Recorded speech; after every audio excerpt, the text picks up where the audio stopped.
Hello everybody, the Great Dino Ranger here again, back with another Jurassic World Rebirth toy review. And it is our first Strike Attack figure for the Rebirth lineup. I believe the last Strike Attacks I think I've gotten was the, it's either the Hoyangosaurus or the Pyroraptor or the other pterosaur, the Thapangaka. I'm not really sure. I'll have to look back at my channel history and see what was my last one. But here we got more Strike Attacks, this time for the Rebirth lineup. Not everything that you see here with these toys are in Rebirth. These are just part of the, just basically what Mattel's been always doing, releasing all these cool different species just as part of the lineup that has nothing to do with the movie whatsoever. But we got a very exciting one here, and I'm very happy about this one. We have the Jurassic World Rebirth Strike Attack Inostrancevia. Finally, Mattel has given us a Gorgonopsid in the Mattel line. I am so happy. Gorgonopsids are really cool animals. They're, I guess you could say, maybe Earth's first animals with saber teeth. These animals are so gnarly and cool looking. More related to mammals, or at least on that side of the evolutionary tree. They're not really full-on mammals. I'm not even sure if they're even full-on reptiles. It's just whatever type of family group these animals are in, they're definitely more related to mammals, which is really cool. You can kind of see that in terms of the anatomy of the animal. But anyways, I've been wanting a Gorgonopsid from Mattel for a long time, since they've had the rights to do the Jurassic figures, because back then Kenner did a Gorgonopsid, the Lincolnops, and Gorgonopsids are just been some of my favorite non-dinosaur prehistoric animals, because they're just so cool looking. And of course, it shows like Primeval, where they had a couple of different types of Gorgonopsids. I think they had Lincolnops in there, and then they have the massive Inostrancevia, which I believe is supposed to be Inostrancevia. That also kind of got me hooked onto Gorgonopsids. And then obviously the documentary Walking with Monsters, the Inostrancevia, or at least the large Gorgonopsid in that show, definitely got me into these animals. And I've always wanted more figures of them, because I have models in like my model collection, like from Safari and Schleich, but this is my first one, basically our first one ever from Mattel, but also our first one in the Jurassic line since, the previous old ones from Kenner, and maybe even early Hasbro when they did the Jurassic Park dinosaurs lineup from like the early 2000s or something like that. But finally, Mattel has given us a Gorgonopsid, and I am so happy. And I'm glad they picked Inostrancevia, because this is, I think, one of the largest, or even the largest species of Gorgonopsid compared to a human, and this size just fits perfect. You can even easily recreate those primeval scenes with this figure. Really glad they didn't go with Lincolnops, because Lincolnops is actually a pretty small animal, so I'm glad they didn't just scale it up for the purpose of this toy. I'm glad they gave us an actual large species that would be perfect for this. And so, yeah, you can tell I'm very happy to have this Gorgonopsid, the Inostrancevia, in my collection, and this thing looks great. Brief look at the packaging. It's pretty much the standard Rebirth packaging with the logo, the name, the Spinosaurus.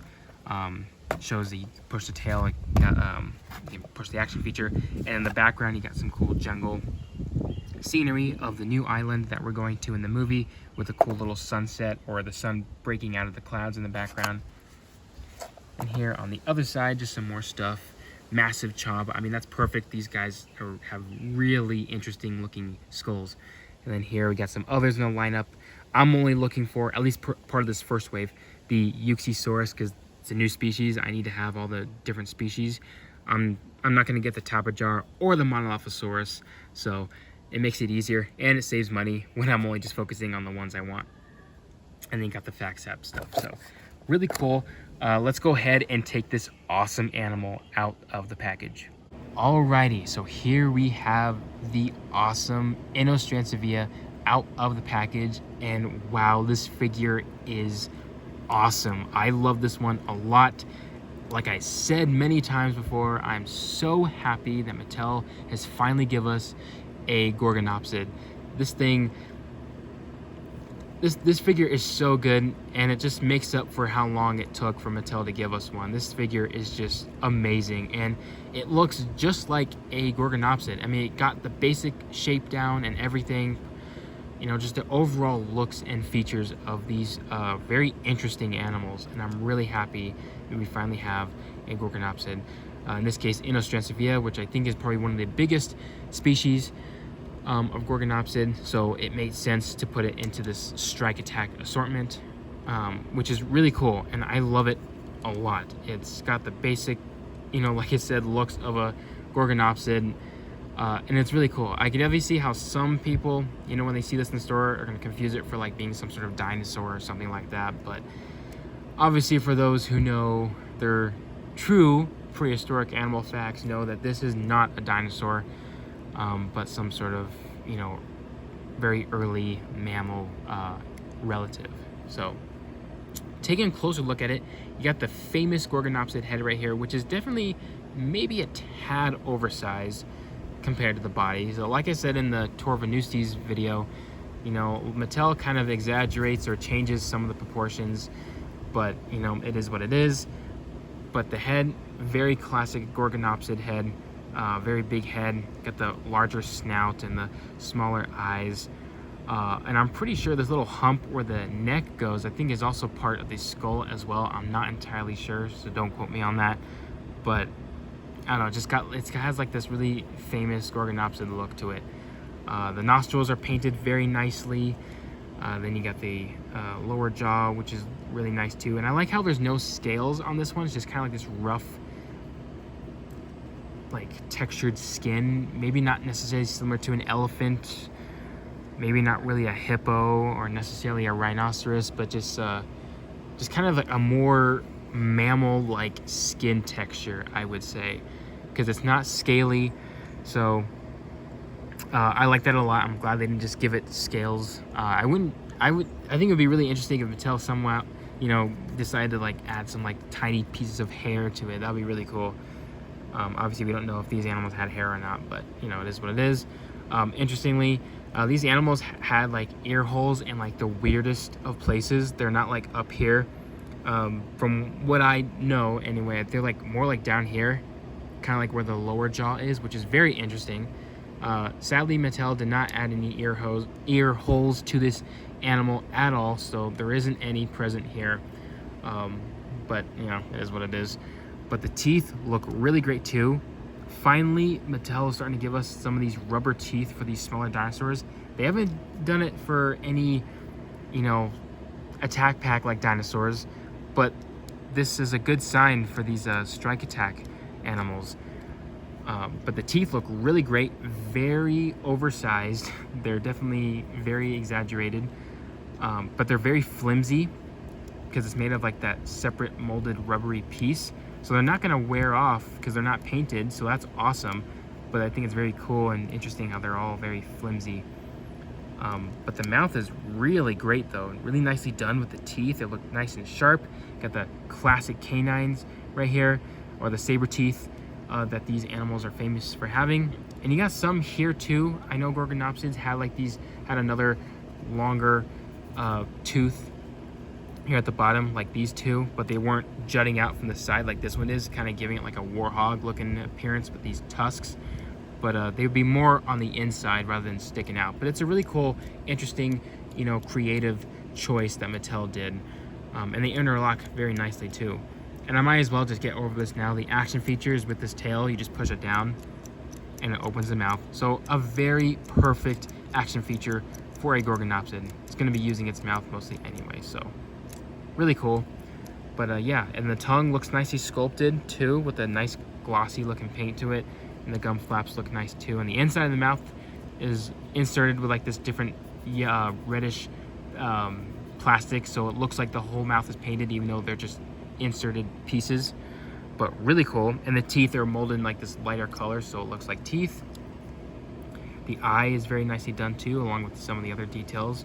And then here at the body, you got some nice skin wrinkles right here, which is really cool. Kind of giving it more of a mammal-looking look to it, in my opinion.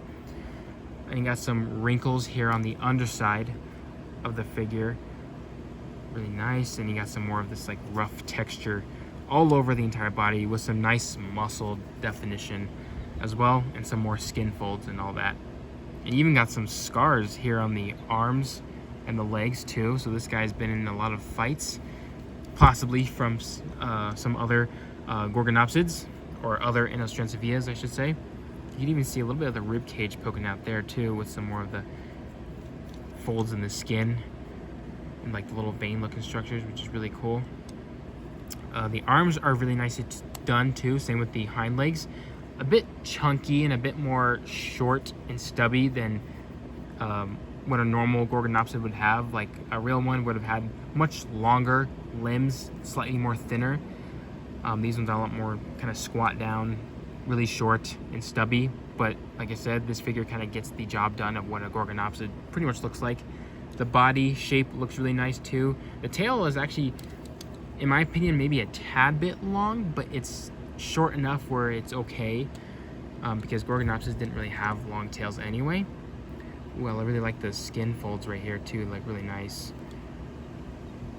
And some more of that detail on the arms with the muscle definition as well, and the claw marks look really nice. And you got the hands right here. They got the little scoots on the fingers and even the toes, which is not accurate. I don't think these animals would have had that. So obviously there is some reptilian looking aspects to this figure. I'm not sure if the amount of toes is correct or not. It's got 4 fingers and 4 toes, so I'm not sure if that's entirely accurate. I have a feeling that's inaccurate, but I'll have to go and look at that. But very interesting, very cool. Really like the sculpt of this figure a lot. And so yeah, the colors are really nice too. It's a very desert looking color scheme, I would say, which is kind of fitting for a Gorgonopsid, especially when someone like me thinks about the large Gorgonopsid from Walking with Monsters, when that one's always portrayed in like this desert environment. So that's really cool. If I could take this out to a desert environment or like an arid looking environment, this guy would fit right at home. So yeah, the colors are really nice. You got this really nice beige color for the primary, you know, all over the body, which looks really nice. And you got like this dark brown or maybe like this purplish color for the head, and it kind of stripes into the body. Sadly not onto the tail, but onto the body. Even got another stripe right here that goes just about to the arm. Same with the other side. Some more striping. And I like how the stripes are different on both sides. They're not just like the exact same. So this one's just like a single stripe, and this one has some other little stripes kind of bleeding off of it.